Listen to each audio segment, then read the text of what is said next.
fundamentally, I'm still bearish. I think we're at the end of a long 16, 17-year secular bull market in equities where buy the dip has become ingrained in both the professional and retail community. We haven't had a proper recession, a cyclical bear market in again, 16 years since the 07 to 09 episode.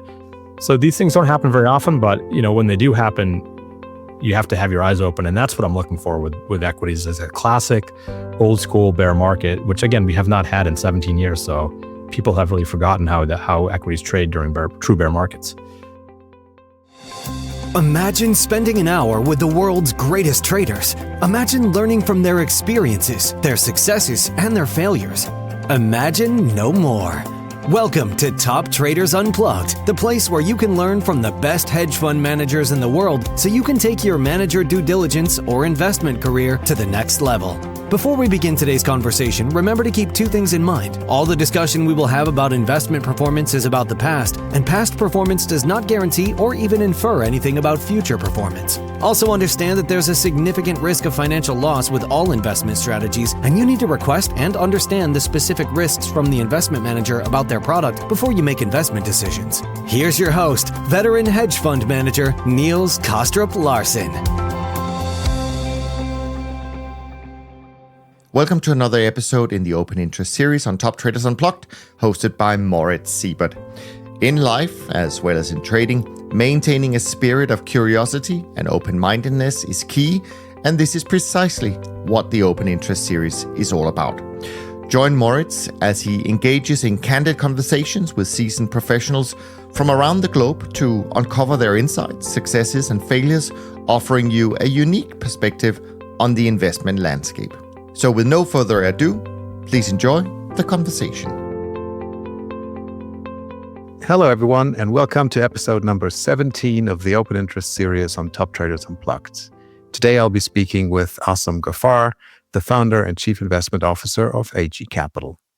AG Capital is a Boston-based macro hedge fund, which Asam started in 2014.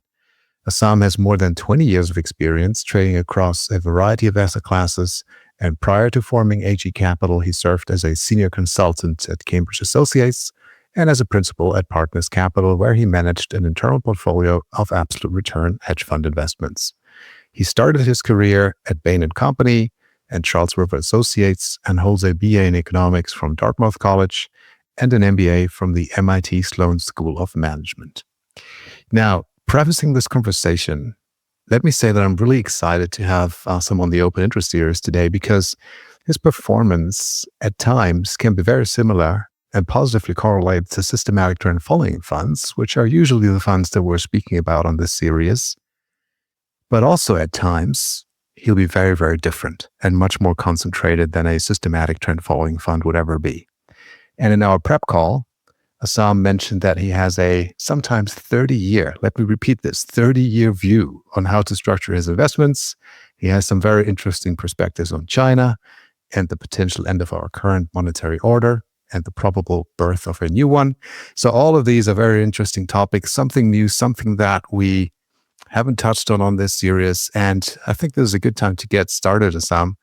It's really great to have you here. Thank you for joining me today. I hope we'll have a great conversation. Thanks, Moritz. I'm happy to be here. Excellent. Now, we had a little bit of a prep call and also looking at the materials which you sent me, Asam, it mentions that you draw inspiration from some of the macro pioneers in our space. So if you could, what triggered the formation of AG Capital? And maybe if there are some names or some heroes that you have that you were or maybe still are looking up to that inspired you to create the firm. Give us some background on that. So back in 2001, I was 25 years old, long time ago. We're talking about 25 years ago. And I was in my first year of grad school. I had worked in consulting for a few years in the late 1990s. I graduated from undergrad from university in 1998. And so my experience was, I'll probably go into consulting again, or maybe I'll go to industry or something else. And then completely randomly, a friend of mine, not an MBA classmate, but just a random friend of mine, handed me a book. And this story will be familiar to a lot of people who began trading futures and other derivatives, but it was Market Wizards, the classic book by Jack Schwager, where he interviews 20 or 25 different traders And the first book, the book that I read, was the one that came out in 1988. So it came out a year after the stock market crash of 87. So it's very timely. The people he interviewed were completely unknown. The idea of a hedge fund wasn't something that people talked about back then. It wasn't an asset class that people were familiar with. And so these were people managing 100 million, maybe 3, 4, 500 million was a lot of money back then. So unknown, traders who might have a 2 or 3 person team with them. And I read all the interviews and I just fell in love with the top-down macro traders. Part of it was that I had, in high school and in college, a liberal arts background. That was sort of my sort of childhood training, call it. And so, yes, I graduated with an economics degree, but I took a lot of courses in history, philosophy, psychology. And my initial look at macro was this is a blend of a little bit of math and economics with a lot of history, psychology, philosophy attached to it. So that was where the sort of the genesis of, or the spark for trading and what would ultimately become AG Capital came from. So the traders in there that I really drew inspiration from were probably Bruce Kovner, who founded Caxton, Paul Tudor Jones. The second book, this isn't the first book, but the second book had Stan Druckenmiller. And it became clear that the macro top-down traders, that was what I wanted to do. It was just clear to me. It wasn't as though I had any question about it. I really didn't have as much of an interest in the bottom-up stock picking or the credit managers, and I really gravitated towards those legendary sort of macro traders in that philosophy. Great. Thanks for the background. We'll get into some of the specifics and the way that you're trading in a bit, but I'd like to stay with the business management side for just a second longer and how you start the business. In our prep call, I found it very interesting that you said that in order to be successful as a hedge fund, you need to have a good live trading record. Okay, fine. I mean, that is, I guess, the most important thing. Otherwise, people leave. But you also said that you need to have great operations, great marketing, great branding, and that you also find it very important to have these functions in-house and not outsource everything in the age of software as a service solutions and all that type of stuff, and that you'd rather have people on the payroll and kind of like build your business organically, intrinsically from the inside, as opposed to attaching services from the outside. So there are a number of different threads here. This will take up some time, but let's get into this. This is actually an important topic. The first piece about basically having a love for operations, sales, marketing, branding, I can't stress this enough. I think the majority of people that want to start a hedge fund love trading. They love the markets. They come from a math or a finance background, and they know they have to do the operations. They know they have to go out there and raise capital, but they almost say, you know what, I'll spend enough time to get that done. And they almost bury it in their subconscious, knowing they'll have to deal with it. But they don't sort of physically really think about it and bring it to life and say, this is something that if I don't love, the business will fail. And so maybe they're 90% interested in the trading and they 10% of their mind is on building a team and middle office software and then going out and doing the sales and marketing. My view is it's really a 3-legged stool. It's 1/3 sales marketing, 1/3 the portfolio, and 1/3 operations. And if you don't, as the founder of the business, if you don't actually love the sales and marketing piece or the operations piece, the business will fail. So let me get into why that is. Let's just talk about the sales and marketing first. And I'm going to speak from personal experience. I started my business when I was 38 years old. But when I was 25, when I first read Market Wizards and said, okay, I want to do this, I want to eventually become a trader and run a hedge fund, I thought it was all about having a great 3 or 4 year track record and the money would just come. The outside world would find you. You would show it to the internet, put it on some platforms, and the money would just roll in. And it's one of those things where, in hindsight, it sounds so stupid to think that that's the way the world works. But that was the stereotype I had as a 25, 26-year-old. And I can't help but think that that's also the stereotype that many people have. They think that they'll go out there and either use their prior track record from a prior fund they worked at, or they'll launch a fund and build an awesome 2, 3, 4, 5 year track record and the money will just come. And nothing could be further from the truth. That's not the way our industry works. The industry works on inertia. So in general, money doesn't have to move. The money that is invested in a Vanguard tracker or a cheap, just long-only fund, or the money that's in a private equity fund like a Blackstone, or even at a different large blue chip hedge fund, it by inertia, it just sits there and it doesn't have to move. Yes, there's new wealth being created, but in general, you have to give people a reason to actually move their money. And the way you do that is by taking a very long-term view on the sales cycle. It's I don't know what I call it, 3 to 10 year sales cycle, not a 2-month or a 2-year sales cycle. And you actively have to love the process of getting on an airplane, meeting people in person, flying all over the world. And if that's something you dread, or it doesn't sound like something you want to allocate a third of your time to, things aren't going to work. So the way, just to break that down a little further, the way that works is most people think you're going to fail when you start a hedge fund because most hedge funds fail. There's a very high attrition rate. People don't end up building 20, 30, 40-year track records.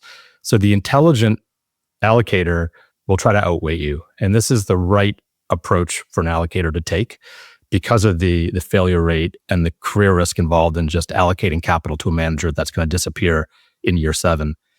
And so it takes a long time for them to realize you're going to stick around, and then a longer time to realize that your process is repeatable and that you're not going anywhere. So it's incumbent upon you, the manager, to literally be willing to go to conferences.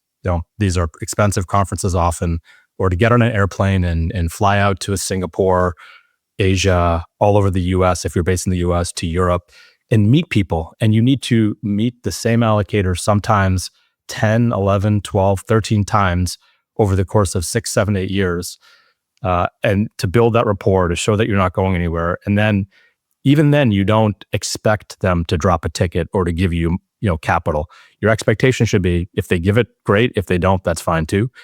But enough people will, I think, if you do your job correctly, be open to you that it works out over time. So that's the sales and marketing mentality has to be a very long game, and you have to love that process of getting out, meeting people, and doing meetings over and over again all over the world. Let me stop you there on the marketing piece, because I think we also want to speak about the operations, which I find equally interesting. And by the way, I do agree with your view on sales and marketing. We operate in the same way. If you don't like speaking to your prospective clients, you're in the wrong seat. You have the wrong job, because at the end of the day, that is your job as the owner of the business to do that. But my question is, how do you initially reach these people? Like, this isn't a trivial thing, because sometimes they just come to you because they find you on the internet, or they hear you now on a podcast. This is a good opportunity. Or do you put stuff out on LinkedIn? Do you put out research pieces? I mean, do you go to conferences? What do you do in order to get the initial contact with investors? I can only speak from my experience. I think the story will be different for most people. I started the business on a shoestring with $500,000 on day one. So I really bootstrapped the business. And I started my business before podcasts were a big thing, before social media really had built up to where it is today. So the concept of building a brand on LinkedIn or on Twitter, X, or even through podcasts, it didn't really exist the way it does today back in 2013, 2014 when I started. And so my mindset was that I have to meet people in person, and I have to find a way to meet people who are in the industry. Sometimes you need a certain amount of luck and timing in life, and everybody will tell you that when they start a business. You need to put the effort in. You have to have the right strategy, but then timing is important. So here's where, at least for me, for my story, the timing worked out. If you go back in time to that, again, 2014, when I started, there was a conference that catered to emerging commodity trading advisors, CTAs. So the conference was basically designed and set up to help very small, macro-oriented managers who were managing separate accounts, which I was at the time. I didn't have the money on day one to actually spend $100,000 to launch a fund. So I only had separate accounts for the first handful of years of our track record. And there just happened to be a conference that I came across when I was doing a Google search. That conference was called CTA Expo. It offered events in Chicago, New York, and I think they did a couple in Miami that I went to as well. But I would go to that event 2 to 3 times a year. And over the course of 4 years, I probably went to 12 or 13 of those conferences. I built relationships with both potential end clients. These were basically high net worth investors. Let's call it small business owners, doctors, dentists, that sort of crowd, as well as brokers. So introducing brokers who had a Series 3 license to sell a futures product. And it took years. In the beginning, people looked at the 1.5-year track record I had and said, well, interesting, but he's probably not going to make it. And then, 2 years later, 3 years later, some small accounts came in, and it just took 3-4 years to really build the assets up to call it the $5 to $10 million level. I think it took a good 4 years to get to 10 million. And then it took, 5 years to get to 25 million. So it took a long time. That conference happened to be there. If that conference had not existed, I don't know how I would have done it. I would have maybe tried a different angle, but I don't actually have an answer to how I would have done it. Today, if the question is, am I giving advice to somebody else who's starting from scratch? That conference went away after COVID. When COVID hit, it just disbanded and that conference sort of went defunct. I think it's coming back now potentially, but it was gone for a good 5 years. So maybe a young guy today or a young woman today needs to use the podcast world or social media to build a brand and a presence. I don't really have an angle on that. That's not the way I did it. But for me, things worked out. The luck and the timing and the hard work all kind of came together, and that was how I did it. Like you say, there is no blueprint. It's probably a different solution for different firms at different times in their, when they start. I guess now that you're beyond the point of escape velocity as far as AUM are concerned, is it now more word of mouth, or you're more in the institutional space? People just started to recognize you more because you've been around for 11 years, something like that now? It probably has changed, right? It's definitely changed. We're no longer, the irony is from the actual broader institutional world, and this goes back to the fact that my prior career was as a consultant. I was on the allocator side for a very long time, for 7-8 years as an investment consultant. You're considered an emerging manager if you have under $1 billion of AUM. That sounds like a very large amount of money, and it used to be, but it's the nature of our industry where, a manager with a few $100 million is very much an emerging manager. So we still fall in that bucket, but we're no longer, a tiny startup. We have a team, and so we're in the driver's seat now. So I have a marketing budget. We attend what I would call the flagship conferences that are out there, where allocators come and look at hedge funds and private equity, sort of the alts world. And then separately, I'll do trips on my own to different places all over the world to basically meet clients, roadshows in essence, and get our name out there. So it's a mix of things. You have to still continually be in the driver's seat and get out there and push your name out there. Yes, some dollars will trickle in just through the word of mouth and just through, say, the monthly letter that we write every month. But that's not the right approach to sort of bet on that as your long-term strategy. You still have to have the mentality of getting out there and physically traveling and meeting people and building that brand, and then ultimately the relationships that then come together over time. I think the personal relationships are very important. Just the way we do it is we know each and every single one of our investors in person. We either have Teams calls, and most of them we actually do meet in physical reality to have a chat about our way of trading, about the risk and all that type of stuff. And we think that's very important to create that alignment and speak about the risks involved, make sure that people understand what they're doing. Now the other piece, and he said it's going to be a longer answer, is operations, world-class in-house or in-house operations. Give us a little bit more background on that, please.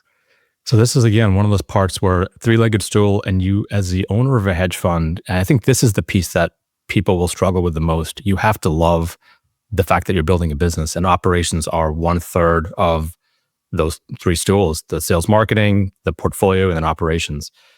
And this is where I think the temptation, especially today, where you have so many software options, you can outsource to emerging markets like India, the Philippines, Eastern Europe. For middle office, you could just use SaaS software and plug in whatever you want. So there's this temptation, I think, when you start a hedge fund to say, listen, let me find a good partner, and the two of us can go out there and raise a few $100 million, and we can keep the overhead very low, and we can start to make good money and replicate what we were making on Wall Street before very quickly, and not really add a ton of overhead. And that's, I think, the absolute wrong thing to do. And let me explain why. If you're thinking about building a business and really having it last over 30, 40 years and even hand it over to the next generation and have a hedge fund or a financial services business that's going to last outside of your lifetime, you have to understand from the outside world's perspective how they feel and what they look at you and how they sort of have confidence in you.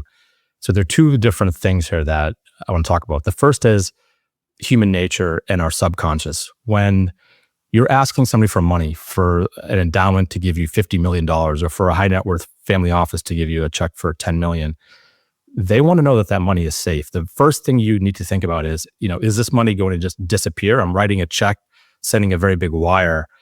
And at the end of the day, we're animals. And when you see that there's a set of people sitting in an office together, there's a subconscious sense that this company will be around, that there's a safety there. That 500 person firm in New York City, that firm has been around for a while. They'll probably be there in 20 years. But the one person firm, the 2-person firm that's using technology, maybe they'll be there, maybe they won't.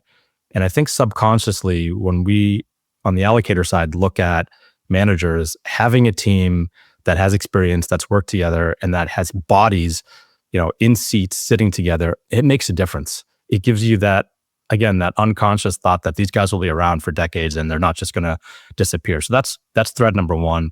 And that gets a bit philosophical, a bit metaphysical, but I actually think it's important from just a pure human nature perspective.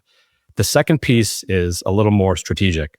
And this is where, yes, you can use off-the-shelf software tools to build your business. You can probably outsource a lot of the operations to either cheaper labor jurisdictions, or you can use technology. And if you were to hire somebody in the US on a W-2, pay them on payroll, there's a lot of expense. So let's just use some math. I'm making these numbers up, but they're directionally correct. Let's say you have to offer somebody a salary of $100,000 in the US to get somebody in an operations seat in whatever the role is. On top of that, you're going to pay taxes. They're called payroll taxes. So add another $20,000. So that person costs you, as the owner of the business, $120,000. Now in Europe or Asia, those taxes might be lower or even higher.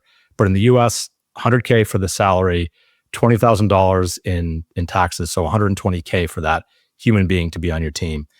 If you look at what they're doing when you first hire them for that first year or even first 2 years, you could have used either outsourced labor in, again, India, the Philippines, wherever, or some kind of software solution. And maybe that would have cost you only $30,000 to do that. So you're paying 4 times as much money to put that person in a seat in your office. And I'm trying to argue that that's actually the rational decision to take, to pay all that extra money. And the reason is, over time, you are not going to get the benefits of all the learning that person brings to the table. So on a 1 to 2 year horizon, you are definitely hurting. You're spending way more money. If you hire the right person over a 5 to 10 year horizon, the insights they bring, believe it or not, they should be able to create enough value to more than overcome that huge 4x delta that you had in year one. So it could be as simple as a new process they put in place. It could be the way that they reorganize some of the interactions you have. It's amazing what you can do. And I've seen this in my own team over the last 6-7 years. It's amazing the ideas that come from the other people on your team. If you hire good people, you yourself can only go so far, no matter how smart you are, what schools you went to. And it's the people around you that really help you build the company. So these huge payoffs come over 5, 10, 15, 20 years when you add labor. And it's a very poor decision financially in the beginning, because you, the owner of the business, don't make any money. In fact, you might run the business for break even, without any profit for 5, or even in my case, 10 years, but you're reinvesting and thinking over a 20, 30, 40 year time frame. And it just makes a huge difference, and it compounds then. So then you get into the idea of, we understand compounding of money because we're all, on Wall Street, you're compounding capital at whatever it is, 5, 10, 15, 20%. You understand that geometric process. It's the same thing with people. And if you outsource everything to Silicon Valley or to a call center somewhere, you're not going to get those people to help improve your processes and to build your business with you. And so I'm not trying to argue you should basically add labor just for the sake of it. But whenever you have that question mark in your head, what should I do? Which way should I go? And if you think, well, I have a 3-person team, I can really scale this to 500 million, or I could make it a 6-person team and have much lower profitability, but that's potentially better over a 15-year horizon. I would argue go for the 6-person team. Be smart about how you do it, but that's the way that I built my business, and that's the mentality that we have. Very interesting. You view human resources as an investment, essentially, not as I think you have to. Yeah. Yeah.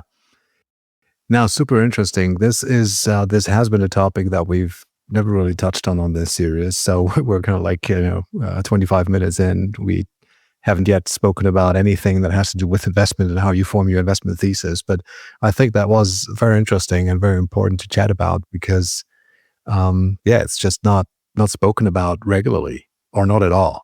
But it is an important component of how we build our businesses. Now, let's get into the nitty gritty and some of the portfolio details. And maybe we can start with your investment thesis and the framework and, how you built this, how you come up with ideas, what triggers these ideas and how you then implement them in the portfolio. Yeah, what I'll do is let me back up and almost start philosophically. And I think this is a tricky topic. I think it's important to almost back up and really look at it from a top-down perspective. Trading is difficult, especially for a boutique firm where there's a single PM, single strategy. When you look at trading futures, whether it's currencies, commodities, you can go on a good run. You can put some short-term trades together on a discretionary basis. I'll buy something, sell it a week later, short something, it goes down, I close the trade 5 weeks later. My supposition is that if you attempt to build a track record for 30 or 40 years with these short-term, multi-week, or even 1 or 2 month type trades, eventually you will fail. You might go on a good 3-4 year run, but eventually you will either blow up or you'll just hit a patch where you can't make money, you'll lose your confidence, and it'll go away from you. The business will be taken away from you. So I strongly believe, and there's probably some great traders out there who will prove me wrong, but in general, I actually don't think it's possible to build a long-term, multi-decade track record as a discretionary trader with any kind of a very short-term process. So whether you're using technicals or fundamentals, anything on a short-term horizon, I think the markets have changed. They become very difficult with all the algorithms that go off, the changing structure of the markets, and I think you'll fail. So one of the things that I thought about before I launched the business, and I had a good 12 years of trading experience on my own, self-taught, never worked on Wall Street, but I traded, 40, 50 hours a week, nights and weekends for 12, 13 years before starting the business. And, years before I started the official track record for AG Capital, I thought, look, if you start to go to med school or dental school, you become a dentist, or even if you start a small landscaping business, as long as you keep your head straight and you really build the infrastructure, you can project out 30, 40 years and say, look, I have a career and then I'll retire someday. And it's very hard to argue that you won't have a multi-decade career. This is the only business, hedge funds in particular, liquid markets, where it's very hard to have that confidence. Most people who start these businesses, and I saw this as a consultant at Cambridge Associates, you can have a great pedigree. You went to an Ivy League school, you worked at Goldman Sachs, you launched with a great 4-person team, you start with $500 million. 6 years later, you write that letter to your investors saying, sorry, we're in a drawdown, didn't foresee the markets changing the way they've changed, we're closing shop. And that just happens time and again. It's the only business where I think on a weighted average, the lifespan across the industry must be 5 to 7 years for the average hedge fund launch. And I said to myself, I don't want that to happen to me. I don't want to go out there on a shoestring and then just pray that I somehow outlast everybody else, because I think that would be irrational. How can I think about this on more of a 30, 40, 50 year horizon? And so the one thing that I've done differently, and the one thing that I think my mentality in our business is a little bit different, we're a little longer term than pretty much every other discretionary or even systematic manager. So we think about trades that are almost investments. So half to 2/3 of what we're doing is more of a 3 to 7 year time frame. So you could call that an investment. And then the other half of what we're doing are what I call short-term ideas. And those might last for 6, 7, 8, 9 months. So under a year, but still longer than the typical 1 to 3 month time frame that I think a lot of macro folks try to operate on. And again, the reason for this is I think there's so much noise in the way the markets have changed over the last 20, 30 years. The underlying market makers, everything about the markets, the algorithms from big CTAs, the entire order book gets swept over the course of 2 days to 3 weeks when an algo fires off. Looking at patterns with your eyeballs, you deceive yourself. And so the only edge you have, I think, that works on a multi-decade horizon is getting longer term than the multi-day, multi-week noise, so to speak. So what hasn't changed and why do I think this works? I think secular themes and even cyclical themes that are going to last for 3, 6, 4, 5 years, that hasn't changed. If there's a big imbalance in the copper market and there's going to be a bull market, that's going to happen. That's going to play out. Copper will go from whatever, $1 to $5, and it'll take 5, 6 years. And that's a move that you can stay with. You manage the exposure, but you can stay with that move.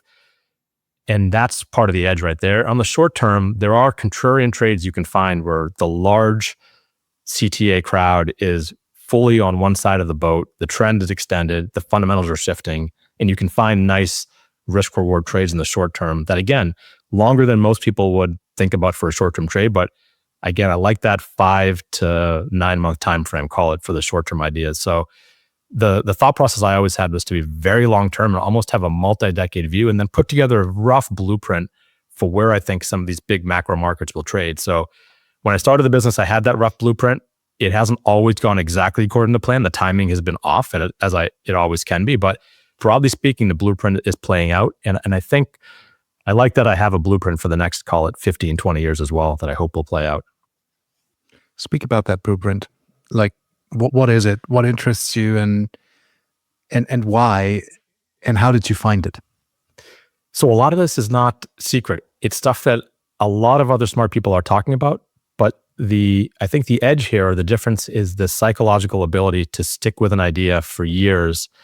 That's almost too long if you have a short-term horizon for either pain or for performance reasons. So in our industry, the monthly returns, if you're working at a large fund, the need to keep your drawdowns really, really shallow and to consistently have a smoothed out track record forces people into closing trades after 2, 3 months.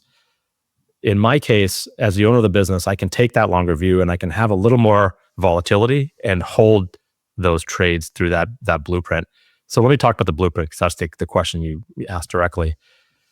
Essentially, it gets down to the idea of trade-offs in secular regimes. So you'll go through a secular bull market in equities, and we've had 2 or 3 of these regimes in the past 80 years, and then a secular regime where either commodities or precious metals will then take sort of the torch and carry performance for the ensuing 10-year period. And on top of that, you can layer currencies where there's more of a 5 to 10 year cycle in the dollar. Nothing to do with the reserve currency status, but just for other reasons. And the driver is always slightly different. But the dollar has tended to go through 5 to 10 year cycles ever since currencies floated, starting in 1973.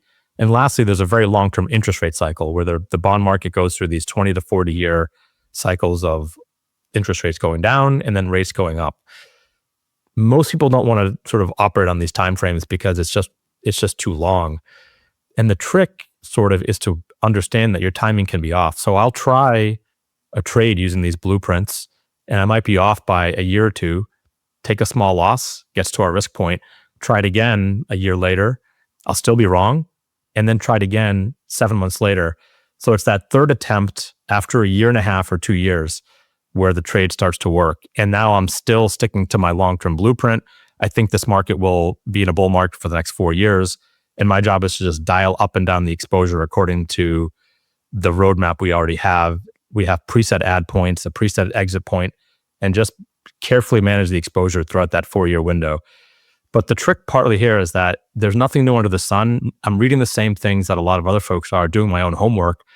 But the blueprint I'm using is, I think, grounded in common sense. It's grounded in fundamentals that eventually do play out. But it's possible that I'm a year, 2, 3, even 3 years early. We can go through some examples, but this is, I think, the place where it's tough for some people in our industry to stick with a theme. You can't be 3 years early, and you can if you have sort of my style where I'm not going to walk away from it. I can keep it in the back of my head. But people tend to want to jump around from theme to theme and only try to find what's hot in the next 2 months. And again, that's where I think you get into trouble, because you'll be chasing your tail, you'll get chopped up, you'll get whipsawed, and eventually you look back after 10, 20 years and realize that you walked away from many, many big picture themes that you could have stuck with, but it was just psychologically difficult to stay with something that you might be early to the theme for a couple of years, and then to actually stay with it for the next 4 years is also tough. So that's sort of the rationale behind how we operate. You mentioned that, I think from what I took away is your position sizing is kind of like similar to what some of the like trend following funds would do. You have a risk budget, you risk a certain amount of your bankroll on any given trade. I think you mentioned that you're adding to trades, probably trades that work. You're not adding to losing trades, you're adding to winning positions, but your entry timing is going to be not necessarily different to that of a trend following fund, but it could be very different to that of a trend following fund because you're formulating your thesis at different points in time. You might have this maybe 30-year view or very long-term view on rising yields, and therefore be short some bonds. I don't know, maybe short the long end of the bond curve. And maybe a trend following fund would at that point in time have no position in the bonds or be slightly long, be slightly short, I don't know. But you would have that short position and hold it. I think that's exactly right. We're going to be in some of the same trades as a trend follower. The key difference between us and a classical long-term trend follower, somebody who's using, say, just a moving average crossover system, they'll be in 60 or 70 or 80 trades at any given time. We'll only be in 6. So we have 1/10 of the number of trades. We're very concentrated. So I'm going to miss a lot of the trends that a trend follower will capture, and I'll be in some of the same trends that they're in. But I won't have a lot of the little losses that the trend follower is getting by being whipsawed. I'll also miss out on some of the big gains that they get by being out of the trades that they're in. And then separately, even for the trades that we overlap on, my entries, I try to be contrarian with. So if I want to get long copper, I'm looking for some kind of a pullback so that I can risk manage the position and hang a stop. And they're probably going to get in using price action that's heading in the direction of the trend. So the entries, the add points, and the exit points from me will be different, but there will be overlap with the trend follower. All that being said, I think philosophically, I am probably, when I think about the math behind a 40-year track record, I'm probably more in sync with the trend follower or the systematic manager than I am with some of my discretionary peers, especially folks on the equity or credit side. I think too many people spend all their time thinking about the stocks they have or the types of commodities or what they have in their portfolio, when the ideas you have over a 40-year period, your ideas might only account for 5 or 10% of your track record's performance. 90% of your performance comes down to how much you risk per trade, where you add, where you exit. So it's the math behind how you handle the actual trade execution and implementation. So, how much do you risk? Where do you take the trade off? How often do you try it again? When you try it again and it works, where do you add? Where are those add points? And where's the profit target? So that sort of almost the math behind the trade structuring will literally account for 90% of your track record's performance over a multi-decade period. And the ideas you have are just not as interesting. They'll only account for 5 or 10% of your performance. Now, the irony is I spend half of my day reading, generating the ideas, but I'm aware that when we structure our trades, that's what's going to account for our performance. So then you ask, why am I wasting my time reading so much? Because if I didn't read all day long and didn't have the conviction in the longer term multi-year concepts, I wouldn't be able to stay with an idea for 3, 4, 5 years. I would give up and just walk away from it after losing money on it 1 or 2 times. And then you look back again after 10 years and say, oh my God, that market went up, 400% over a 4-year period. I had that idea. Why didn't I stick with it? It's because you didn't have the conviction. You didn't do your homework. So it's ironic, but I have to spend all day reading, even though I know that the math behind a track record, a multi-decade track record, really the driver is the trade implementation and, how do you handle losses? Where do you add? Where do you exit? You mentioned that you have profit targets, which is another difference to a systematic trend following fund, because they would usually not have profit targets. They would get out on a give back on open trade equity. But let's leave that aside. What I found very interesting from what you just mentioned is the concentration to size. I think you mentioned 6 positions. Is this strictly enforced? Why do you do that? Why would you not allow yourself to have 12 positions or 24 or 36 to get more diversification? Why 6? Well, it's anywhere from 2 to 10. On average, it will have 5 or 6, but we'll never have more than 10. We've never had more than 10 in our 11-year history. And the reason is we're trading roughly 40 to 50 of the most liquid North American futures markets. So it's 25 or so commodity markets, the energies, agricultural markets, the soft commodities like cocoa, coffee, sugar, metals. and then 7 or 8 currency markets against the dollar, 4 or 5 interest rate markets, the US yield curve, and then another 4 or 5 equity index futures markets. So it's a map of 45 or so markets. Once you start putting trades on, you realize that there's correlation here. So if I'm already long soybeans, you don't want to then add a long corn or a long wheat position. Yes, they're different, but there's a 0.7 or 0.8 correlation between these two markets quite often.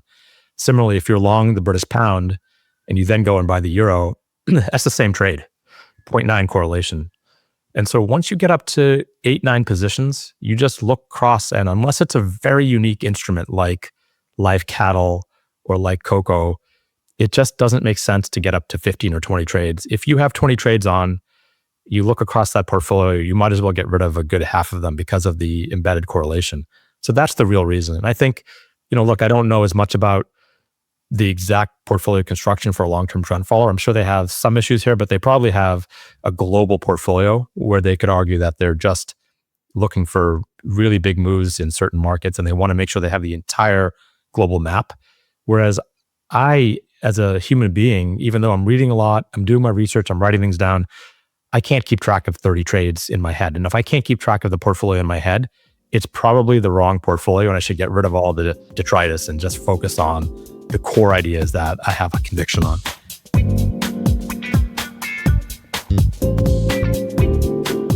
I think you're also trading stocks, and that I presume is something that you've only added later to your portfolio after the SMAs.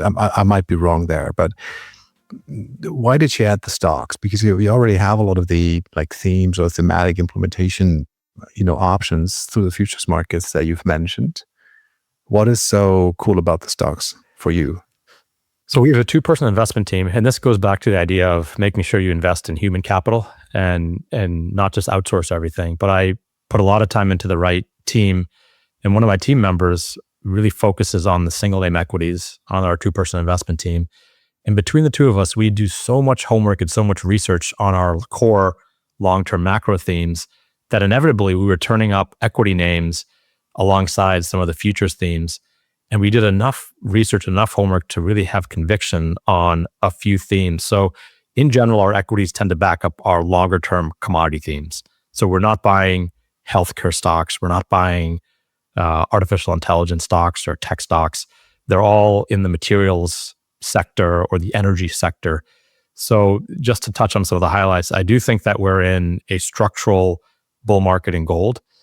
This is, depending upon how you look at it, potentially a contrarian concept, but I think we're in the very early days, year 2 of what could be an 8 or 9 year, 10-year bull market in gold.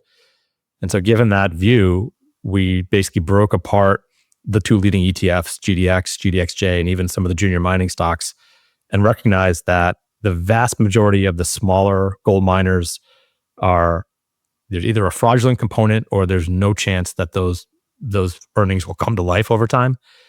The very, very large cap gold miners have terrible balance sheets and quite frankly, very poor management.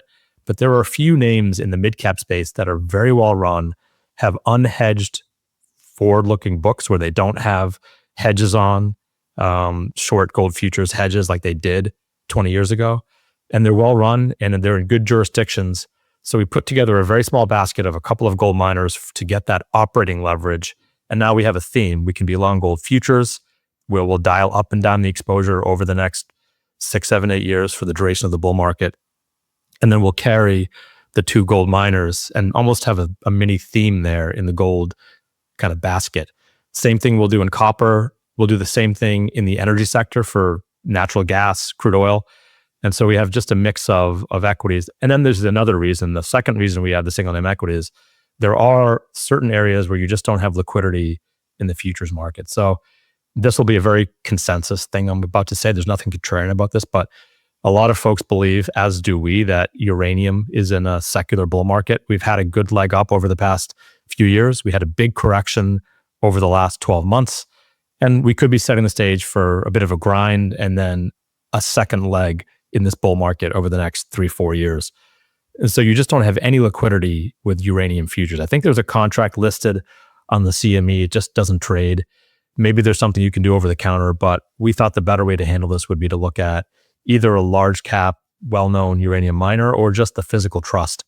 So those are the reasons that we got into single name equities. It's a small part of our business. It's less than 10% of our funds exposure or AUM, but it's meaningful enough and we do enough homework there that we can add some value. So we added that as part of the strategy. And then the last thing I'd say is it actually does line up with when you go back in time to the 1980s and think about the way that I fell in love with this business and wanted to almost recreate that classic 1980s style of classic macro.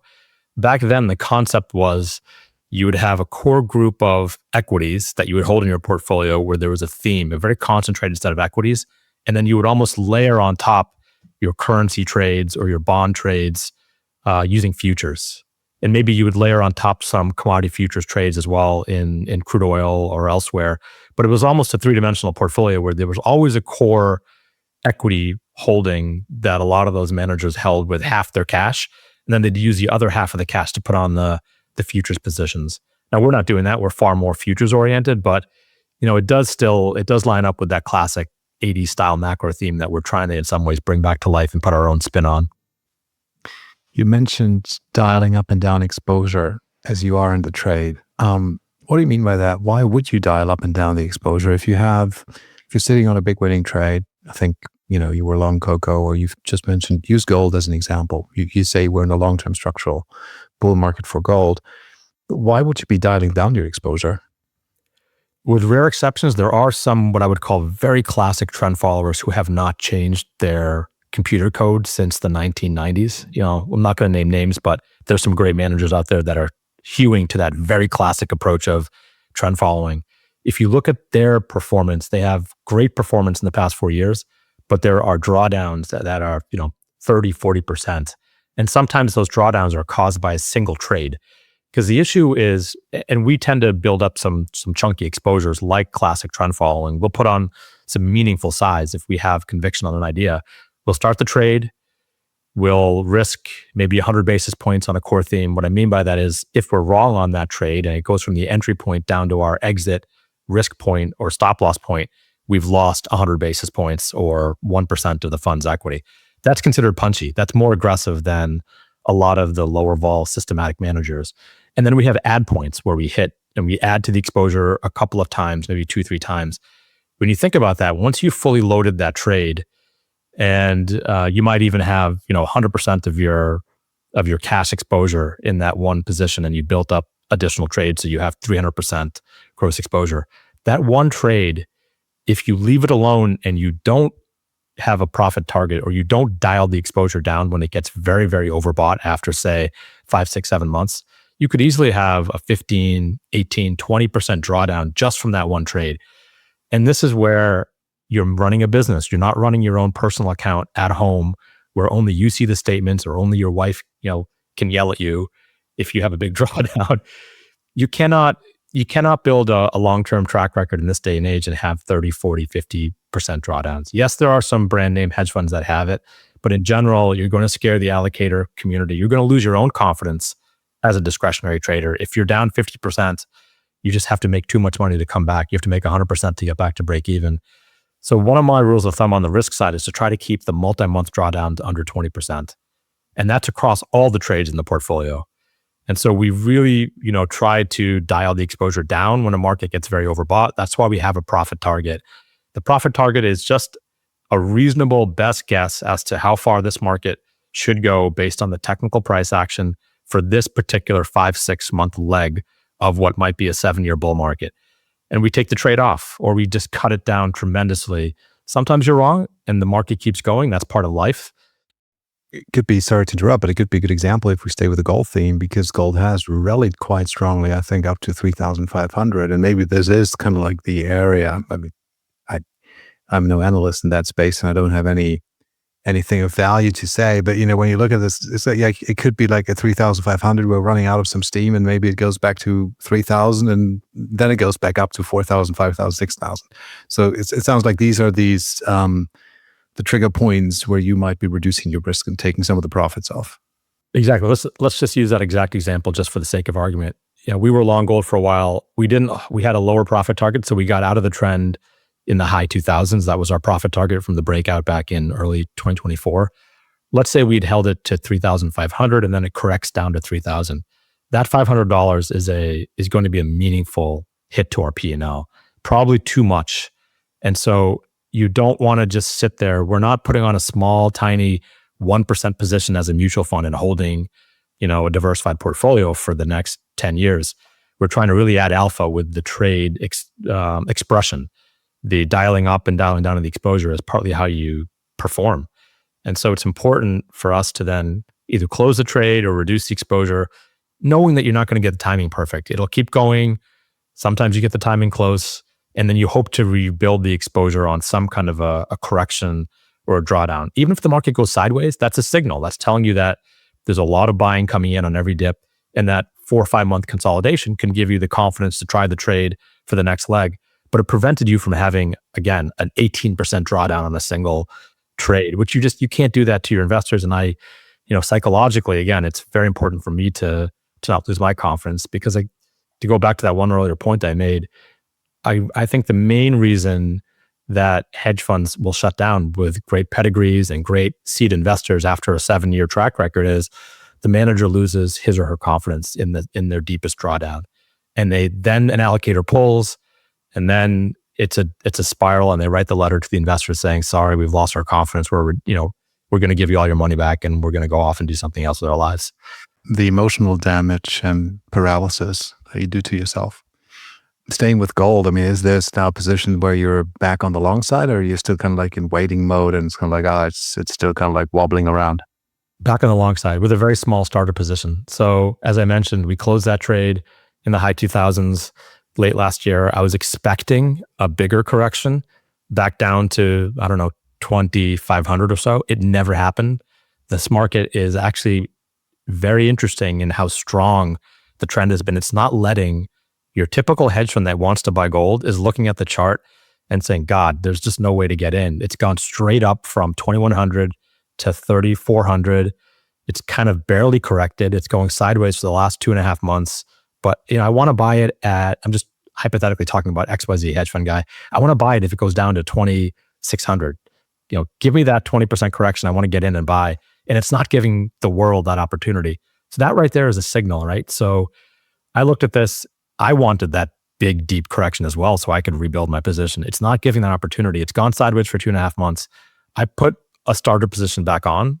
And if it were to go sideways for another couple months and break out, I think it's going to leave people behind and continue to move higher and do something that, again, it has not done in the last 12, 13 years. It's almost trading differently than it did during the 2001 to 2011 bull market. So gold has really only had 2 major secular bull markets in the past 75 years. So we only have 2 data points. We have the 1970s, and then we have the 2001 to 2011 bull market where gold went up 8x. In that bull market from 01 to 11, that was really the China commodity build-out bull market. Gold was almost a secondary market. Copper and oil were the leaders, and gold kind of chugged along, but it had a lot of big pullbacks. It would move up for 6 months, then have a big pullback. It gave you a lot of chances to get in, and it never just went up and up and up in a straight line. In the 70s, however, it did have these moves where it just went up and did not let you in. So it's interesting to me that this gold bull market is trading a little more with the power of the sort of the 1970s template, where there's just, there's some very, very powerful buying from very large allocators, central banks, let's just call them who they are, that are driving this current leg. It's an interesting signal. I think you mentioned copper and nat gas. Sounds like you have a structural long view on that as well, but maybe speak about some of the things that are more enthusiastically sometimes debated on Twitter and stuff, which is Bitcoin and the S&P 500. What's your view on equities and Bitcoin as well? Because I noted that you have Bitcoin in your portfolio. So I'll talk about Bitcoin first. I'm not an expert at Bitcoin. I only traded it a few times. I think we traded it 3 times back in 2021, and we have not traded it in the past 4 years. So yes, it's in our marketing presentation, but we have actually not traded Bitcoin futures. We only trade the futures. We don't trade any physical cryptocurrencies. So let me talk about the tactics around why we have not traded it, and then I'll give you my almost layman's view on Bitcoin longer term. Why we have not traded it. So Bitcoin is actually a very difficult market to trade for a macro hedge fund if you're trading the futures contract. the margin that you have to post, at least this was the case a few years ago, is 70 or 80% because of the volatility and because of the gap risk with the futures. Because Bitcoin itself, the underlying trades 24 hours a day. It doesn't respect Saturday. It doesn't respect Christmas. It doesn't take any time off. So when the futures markets close Friday at 5 p.m. and then they reopen Sunday at 6 p.m., you have almost a 48-hour gap. And if you were hedge fund and you were short Bitcoin futures and Bitcoin goes up 50% over those 2 days, there's a huge gap. And so the exchanges and the futures commission merchants, the brokers out there, they have just put the margin for a typical futures contract might be 5, 10, 12% of the face value of the exposure. Bitcoin had, 70, 80% margin. So it's almost a cash instrument where you have to put up almost the entire cash value to trade it. So it's extremely inefficient to trade. It ties up a huge amount of capital. And then, as I mentioned, that gap risk is a real thing. So if you're short the Bitcoin futures contract, you think it's in a bearish trend or a bear market, you're just taking on a huge amount of risk. You have to size it down so much to deal with that gap risk that it's almost not worth trading in some ways from a technical perspective, from a tactics perspective. So that's one point. The second point is, for those first 7-8 years of its life, it really was its own animal. Nobody knew what it was, and it was just doing its own thing. For the last 5 years, people have noticed, and I'm not the only one to say this, that it's become very correlated with equities. So you could almost call it a triple levered NASDAQ. That might be breaking down. That correlation might be breaking down. I like the fact that Bitcoin held its own during the March-April slide, during the Trump tariff slide. Bitcoin actually performed better than I expected it to. So if that correlation starts to break down, I'll become more interested in Bitcoin.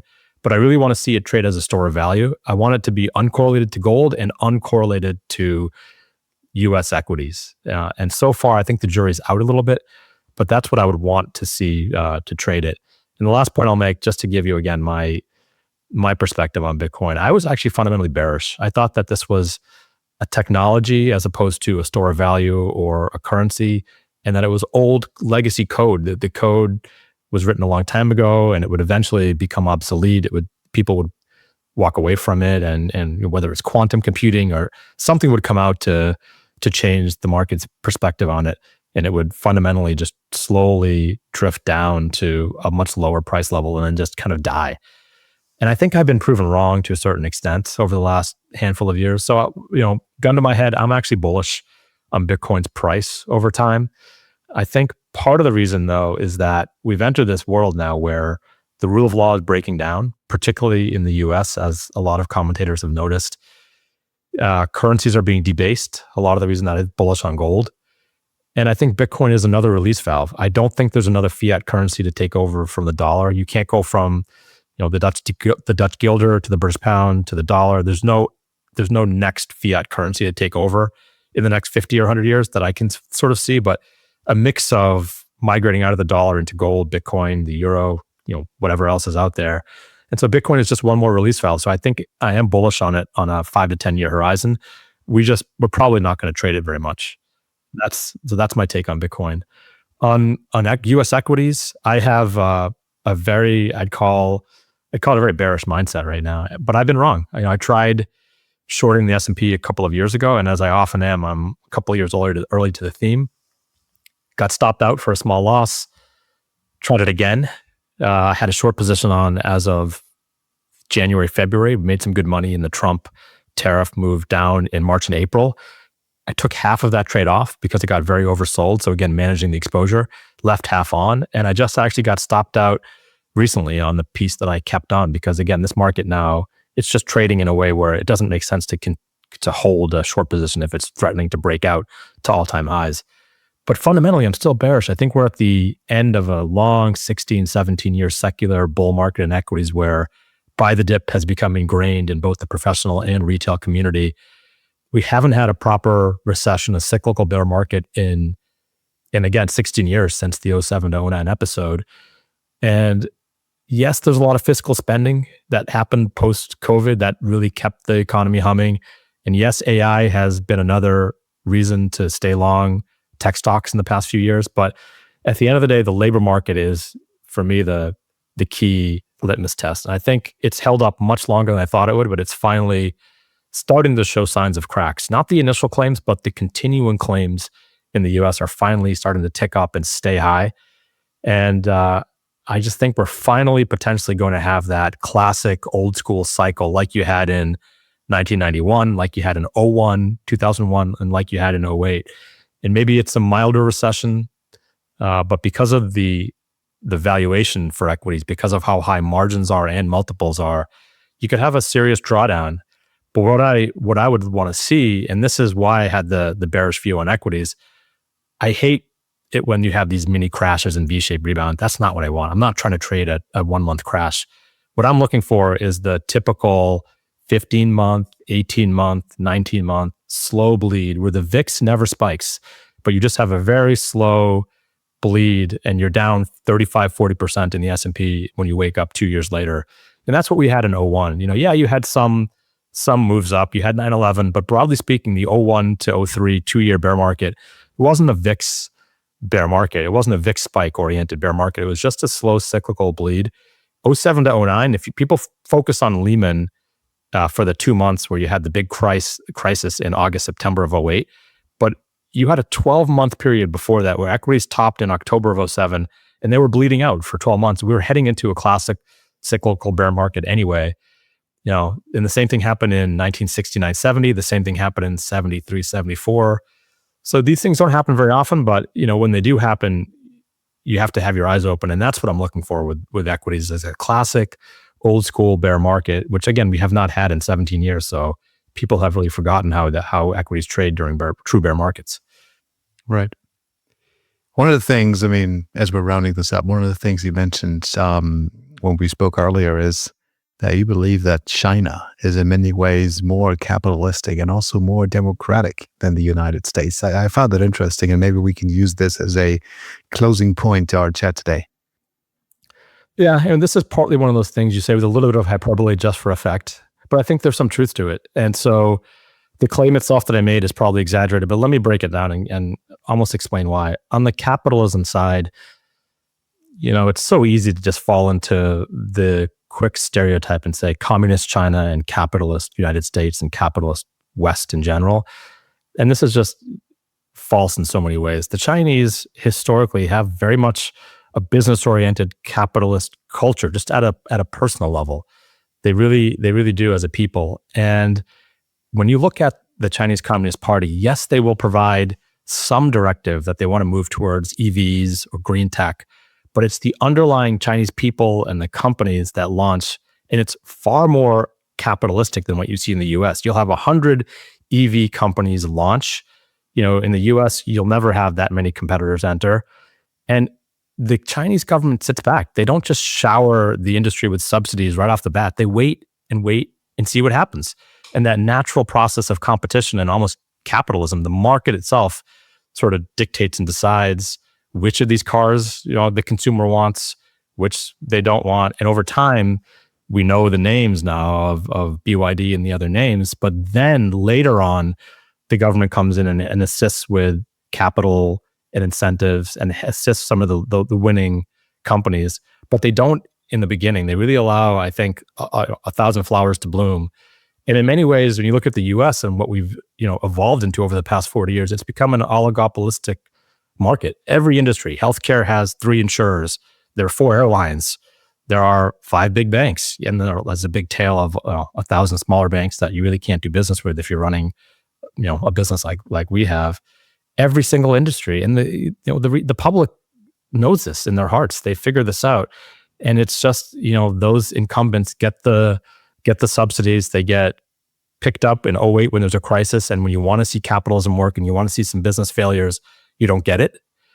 And it's just it's strange to me that we have this stereotype that China is communist and there's this communist threat, when in many ways they behave, and both as a people and as an entity, they're more capitalistic in their behavior than we are here in the West. So that's point number one. On the democracy side, I'll probably get myself in some trouble by saying this, but in the US, and I can say this because I'm a US citizen. I was born here. This is my country.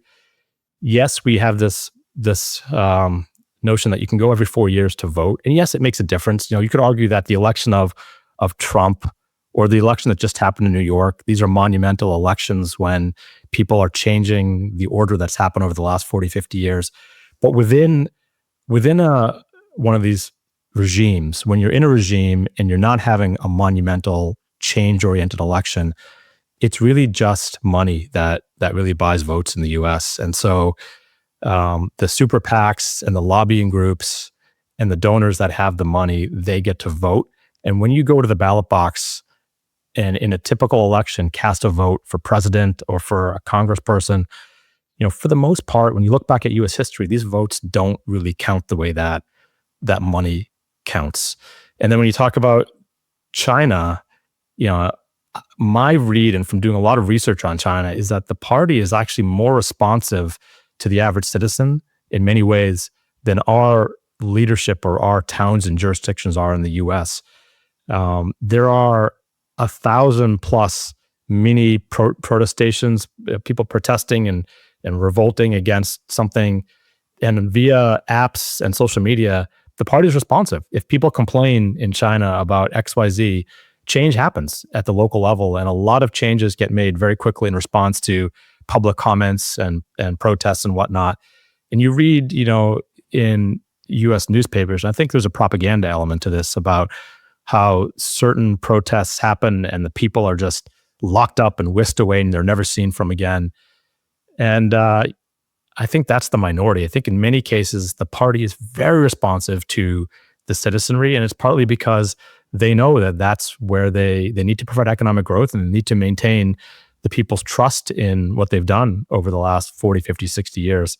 So in many ways, you could argue that's not democratic, no one's voting, but this gets philosophical. What is a democracy? What does it mean to be in a democracy? I think the Chinese system has allowed for the average person to have somewhat of a voice and they get listened to. And in the US, you can make the case that the average person has very little voice, and it's really not the sort of democracy you think it is. It's a democracy where if you have access to the lobbyists, if you have the money, if you're organized and have networks of wealth and power, then you have a voice. Otherwise, you don't. The truth is always somewhere in the middle, but I just thought that the stereotypes we have of the US and China they're just bonkers. And you're seeing more and more sort of xenophobia from US politicians. I don't like it personally, but it seems that's the way the world is going. It's just splintering. Well, very interesting. Thank you so much, Asam. I think this is a good way to end the conversation, or a good end to the conversation. And I want to thank you again for coming onto the Open Interest series on Top Traders Unplugged today. I really enjoyed it. I thought it was fascinating to chat with you, and I hope that our listeners will find it interesting and valuable also. As usual, listeners, we'll include the most important points of today's conversation in our show notes. And should you have a question or comment, please send an email to info@toptradersunplugged.com. Thanks again, everybody, for listening. And until next time on Top Traders Unplugged. Thanks for listening to Top Traders Unplugged. If you feel you learned something of value from today's episode, the best way to stay updated is to go on over to iTunes and subscribe to the show so that you'll be sure to get all the new episodes as they're released. We have some amazing guests lined up for you, and to ensure our show continues to grow, please leave us an honest rating and review in iTunes. It only takes a minute, and it's the best way to show us you love the podcast. We'll see you next time on Top Traders Unplugged.